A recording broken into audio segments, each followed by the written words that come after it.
Tokyo Extreme Racer is back, and I'm glad to say that it lives up to the name, but that doesn't mean it's perfect.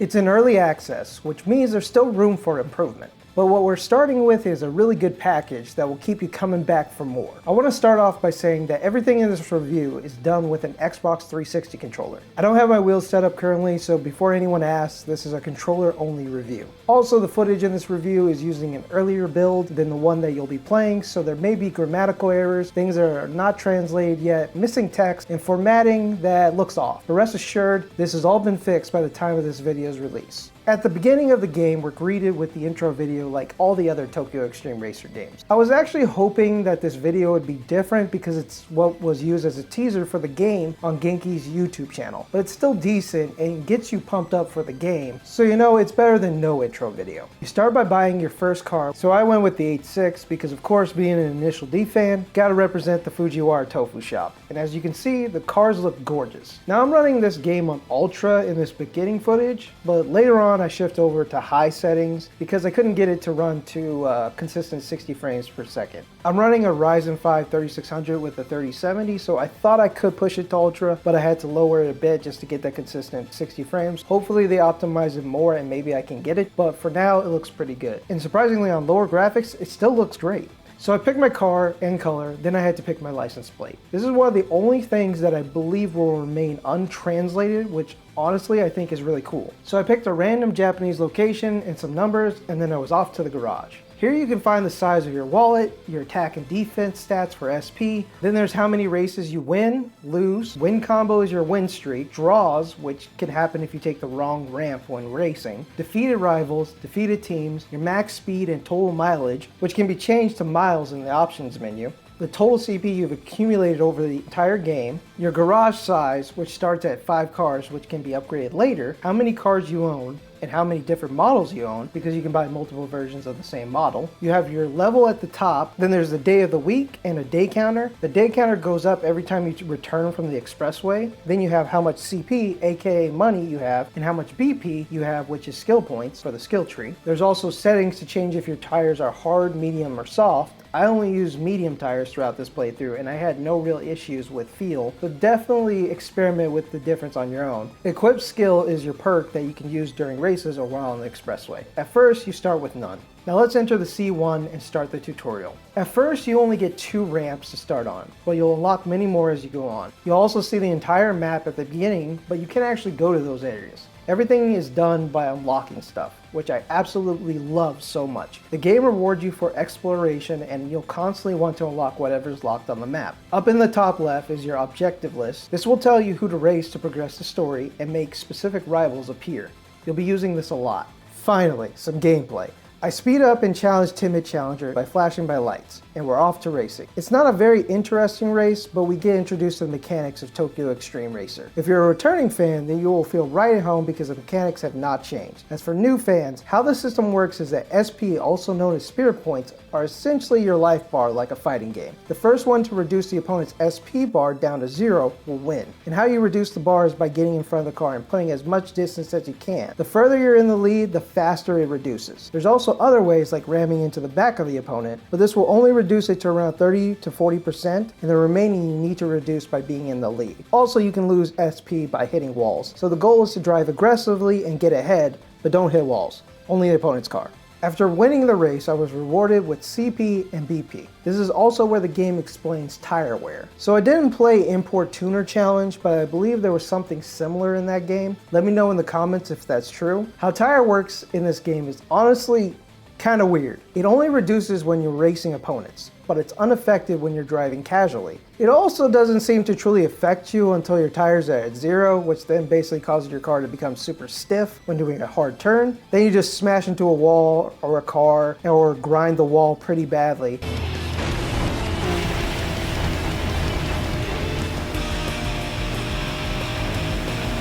But other than that, you could still sort of continue to drive with bald tires. I can see some challenge runs doing this. I also got a streak where I raced a guy 20 times with bald tires and I still won.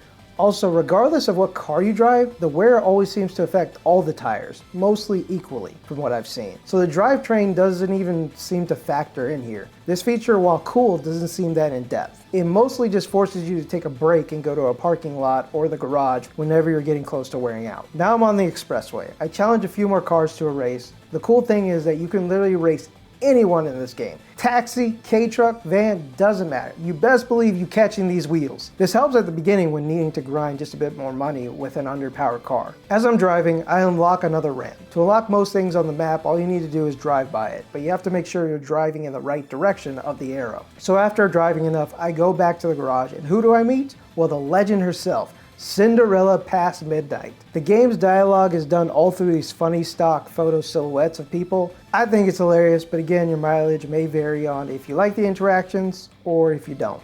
After talking with her, you're met with the results screen. This will detail all your wins and losses against rivals and break down how you accumulate money. You also get to choose your bad name, which is basically like your name that people refer to you in dialogue. Now, we're done with the tutorial and we can play the game fully. Now you can use all the features of the garage. I won't go too in depth with all these features because it's more fun to discover how everything works, but this is where I want to talk about some opinions I have about the game. This will contain spoilers for a lot of things, so if you like to skip this part and come back once you beat the game, or if you don't mind spoilers, then continue on. Let's go over the good things I liked about the game first.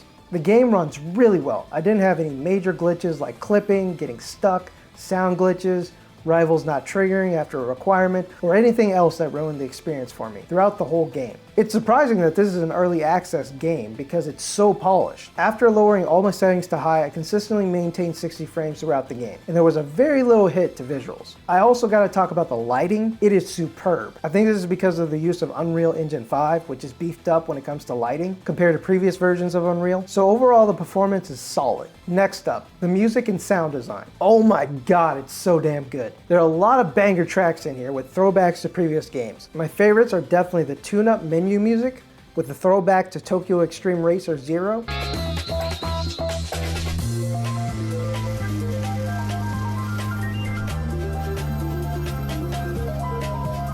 the team leader theme,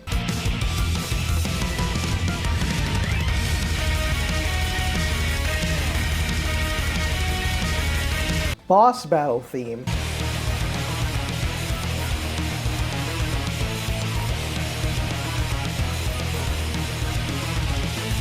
and regular battle theme.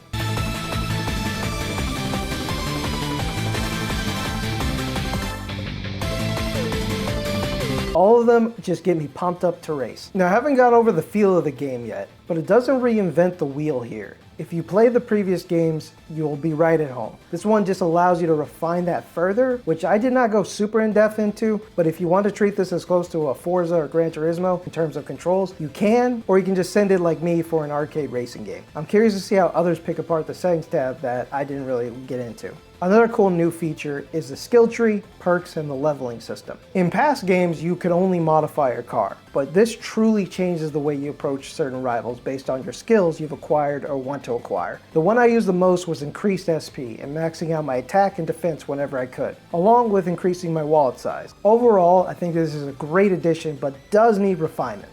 NITROUS, baby! I thought I would hate this, but I genuinely like it in the game. It doesn't feel like a traditional boost button. I like how it eases you into the speed up and how it's just a button press instead of a button hold. It comes in clutch for the later rivals when you don't have a beefed up car yet. Another thing I like is the quality of life stuff like filters. Being able to reduce the clutter on the map when you've unlocked everything is so much better to deal with. Makes for more of an enjoyable experience. The rivals, man, every single one looks so damn good. Every car you meet is an experience and you just want to race them all. Genki did them justice, and when I finally got to Cinderella Past Midnight, holy goddamn, it was so freaking sick. Last but not least, discovery. Being able to keep finding new stuff like new NPCs that give hints, new rivals that show up randomly sometimes, unlocking new parts of the expressway, car upgrades, skill tree, how the UI changes depending on the car. This is a great game that knows how to keep you interested and keep playing. Something that I think is missing from modern racing games, that Genki perfected, and this game proves that.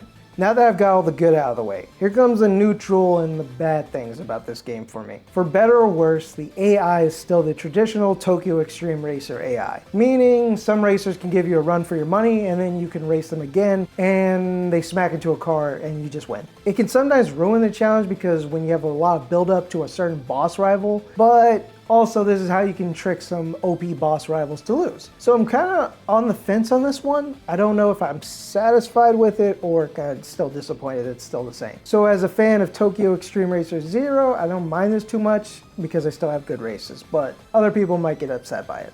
Story progression. The story plays out in stages, and what this does is limit all your upgrades and leveling at a certain point until you progress to the next stage, which forces you to really consider what car you're running and which upgrades that you choose. It sounds great in theory, but it does this too early in the stage. So what ends up happening is that your car is underpowered to race against a lot of rivals in the later part of the stage, while you accumulate money and skill points like crazy. So when you finally progress to the next stage, the difficulty jumps, so you just have to cash out everything. Then you repeat again until the next stage. And once you progress through that stage, there's not a difficulty increase, but you're loaded with all this money and skill points, then everything is unlocked for you to spend money and skill points. This is something I think needs to be looked at again, because it really removes incremental upgrading that you would get in other games that have leveling and skill trees. So I hope Genki hears his feedback and spreads out the progression. The skill tree needs work as well. There's a lot of fluff upgrades such as the wallet and car unlocks. The wallet in particular just forces you to always go back to the garage to spend your money, and if you don't, then you'll lose out on all the money you get once you get past the threshold. 15 million max is too small when you get to the later game. Some custom cars cost 13.5 million, so I think it would be better to have at least an infinite wallet perk or remove it altogether. Car unlocks also need to be tweaked, because as it stands currently, I've beaten every rival and I can no longer acquire skill points. I'm essentially locked out of unlocking new cars because I use my BP for other skills. Again, I feel like this should be possibly removed because you still have to spend money on the car to buy it. You just unlock the possibility of buying it. There's no option to respec points as well, and no multiple saves. So if you didn't do everything right on your first playthrough, you have to restart from the beginning. Lastly, but it's only a minor issue, the bad names can only be chosen during results. If you accidentally skip or had second thoughts, you cannot choose it again. I would love to see a system where you acquired the keywords in the bad names, then you make your own name using the keywords you've acquired. That to me would be sick and make each person's experience unique. Also, we need a goddamn photo mode because these cars look so damn gorgeous. So many good shots you could get. So that's my feedback for Genki on this game. Overall, pick this game up. It's worth it. Only $29.99 for a polished game that is halfway done and will continue to be improved on. But honestly, it's way better than most AAA games in terms of quality and replay value. So that's my review, and I cannot wait for the full release. This is Nesto, and I'll talk to you later. Pick Tokyo Extreme Racer up. It's good. It's good.